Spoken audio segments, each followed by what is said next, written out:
सुप्रभात समस्तଙ୍କୁ। ଆଜି ଆମେ JFTC କଳାହାଣ୍ଡି ନେଇ ଆସିଛି ଆଉ ଗୋଟିଏ ବିଷୟକୁ ସୁଦାସ ମିଶ୍ରଙ୍କ ବିଷୟରେ ଆମେ ପୂର୍ବ କ୍ଲାସରେ ପଢ଼ିଥିଲା।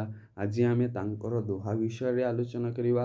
ପ୍ରକୃତରେ ସେ ଦୋହାରେ କ'ଣ ବର୍ଣ୍ଣନା କରିଛନ୍ତି ଆମର ସୁଦାସ ଏବଂ ଆମକୁ କ'ଣ ଶିଖାଇବା ପାଇଁ ଚେଷ୍ଟା କରିଛନ୍ତି ସେ ବିଷୟକୁ ଆମେ ଠିକ୍ ଭାବରେ ବୁଝିକି ଆମେ କିଛି ଗୋଟେ ଆମ ଜୀବନରେ କିପରି ତାକୁ ଆଣିବା ସେ ବିଷୟରେ ଆଲୋଚନା କରିବା।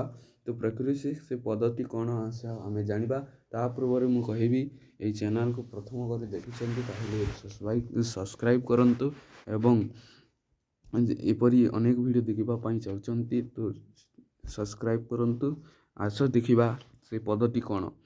तेरे लाल मेरी माखन खाओ, दोपहर दिवस जानी घर सुनी, ढूंढी ढूंढारे जा ही आओ, खोल की बात सुन मंदिर में, दूध दही सब माखन खाओ, छोको काड़ी खाट पर चढ़ मोहन, कुछ खाओ कुछ ले डरकाओ, दिन प्रतिदिन हो गोरस की यह डेरा कौन रंग लाओ, सूरदास कहित वज्र जान नारी, पूत अनोखे जाति, अर्थात कि बाल कृष्ण की दधी चोरी की लीला का वर्णन है। कि कविदास नहीं सूरदास एठारे सुंदर ढंगरे लिखि जाइछन्ति कि श्रीकृष्णंकर दधी चोरी बेलर कथा। ब्रजभूमि की एक गोवालिन माता यशोदा के शिकायत करते हैं कि तेरे लड़के ने हमारे माखन खा लिया। कि गोटे ब्रजभूमिर गोटे गोवालिन माता जे गो पालन करती सेमानंकु गोमाता कहुए। से गोमाता आसिकी श्रीकृष्णंकर शिकायत करुचंती बा तांकर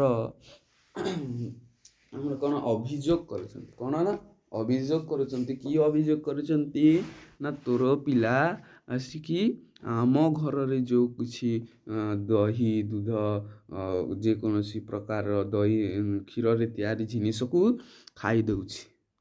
कौन करुछि खाई दउछि।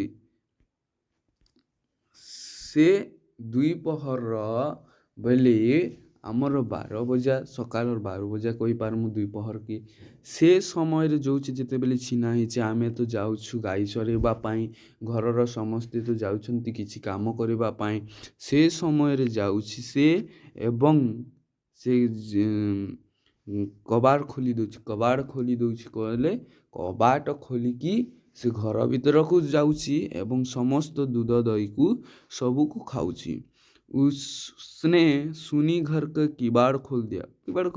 कबाट खोली दिला एवं घर में जो कुछ दूध दही माखन था सबको सब साथियों के खिला दिया। कि से जन खोली देला एवं छिना घर के तांकर सांग मानक सहित जाइकिया सबू दूध दही माखन के खाई देले। यही कथा अभियोग नहीं आसीचंती गोमाता श्री यशोदांक पाखकू एवं दिन दिया। खाट पर चढ़कर उन्होंने छीके पर रखे हुए दही को खा लिया। ना छीके बोले आमे जानी गोटे माठिया के डोर साहाଯ୍ୟରେ आमे कौन करथाउ ना आमर घर छात ऊपर टांगी देई थाउ ताहाकू छिका कुआ जाए। तो सेई छिकारे रखा जाइथिबा कौन दूध दही को खट को एपट को आनी से खटरे चढ़ी पिला मानक सहित ताहाकू मध्य ओल्हाई खाई देइथिले। इस प्रकार हर दिन दूध दही माखन का नुकसान होता है। पता नहीं यह लड़का कौन सा रंग लाओ कौन सा ढंग लाओ। काना कि प्रतिदिन आमर दूध दही माखन कौन होती बेकार ही जैसी से खाई देसी। आमे कौनसी प्रकार ताके तो कही नहीं पारू कि रंग नहीं कि ढंग आनी आमे तार मुह को देखीदेले चाहिदेले आमे ताकू किसी कही पारू ना। तो तेणु तू जन्म देथिबु सेतिपाई तो पाखक नहीं आसी तू जन्म देला पुओकू तू ताकू कौन करे ना ताकू डाठ କି ଆଉ ଏମିତି କାର୍ଯ୍ୟ କରିବ ନାହିଁ ବୋଲି ଏହି ପ୍ରକାର ଅଭିଯୋଗ ନେଇକରି ଆସିଛନ୍ କାହା ପାଖକୁ ନା ଯଶୋଦା ପାଖକୁ। ଆମେ ସୁନ୍ଦର ଭାବରେ କ'ଣ କଲେ ନା ଏଇ ପଦ୍ୟକୁ ବୁଝିଲେ। ତ ଯଦି ବୁଝିହେଲା ନାହିଁ ଥରେ କମେଣ୍ଟ କରନ୍ତୁ, ଯଦି ବୁଝି ନ ହେଲା ଆମେ ଆଉ ଥରେ ପଢ଼େଇବା, ତାପରେ ଆମେ ଦେଖିବା କ'ଣ ଏଇ ପ୍ରଶ୍ନାବଳୀକୁ। ତ ଆଜି ଏତିକି ହିଁ। ଜୟ ଜଗନ୍ନାଥ, ଜୟ ମା ମଣିଙ୍ଗେଶ୍ୱରୀ।